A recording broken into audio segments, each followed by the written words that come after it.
সবাইকে স্বাগতম। Hi everyone, আমি সিদ্ধার্থ। আজ হলো আমার ট্রান্সফরমেশন জার্নির 9 নম্বর দিন। যেহেতু আমি আমার উইকনেসগুলোকে টার্গেট করছি, আসল লড়াইটা তো এই খামতিগুলোর সাথেই। যেহেতু আমার শোল্ডারটাও এখনও উইক, ওয়ার্কআউট স্টার্ট করলাম কেবল ফ্রন্ট রেস দিয়ে। 12টি করে 3 সেট, এটা আমাদের ইন্টিরিয়ার ডেল্টকে টার্গেট করবে।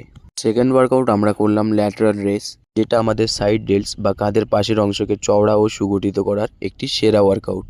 এটাও আমরা করবো 12টি করে 3 সেট। থার্ড ওয়ার্কআউট আমরা করলাম ফেস পুলস। এটা আমাদের রেয়ার ডেল্টয়েডস এবং আপার ব্যাককে টার্গেট করে। যাদের কাঁধ সামনের দিকে ঝুঁকে থাকে তাদের পশ্চার ঠিক করার জন্য এই ওয়ার্কআউটটি সেরা। ওয়ার্কআউট শেষ করলাম ইনক্লাইন ডাম্বেল প্রেস দিয়ে। এটা আমাদের আপার চেস্ট বা ক্ল্যাভিকুলার হেডকে টার্গেট করে। যেই মাসলটিকে তুমি ট্রেন করছো, আগে সেই মাসলটিকে ফিল করতে শেখো। মাইন্ড মাসল কানেকশন বানাও, তারপরেই তোমার মাসলটি ভালো গ্রোথ হবে। উইকনেসকে শক্তিতে রূপান্তর করার নামই বডি বিল্ডিং। এই জার্নিতে আমার পাশে থাকতে সবাই লাইক, কমেন্ট অ্যান্ড ফলো করো। দেখা হচ্ছে পরের ভিডিওতে। সবাই ভালো থেকো, সুস্থ থেকো, টাটা।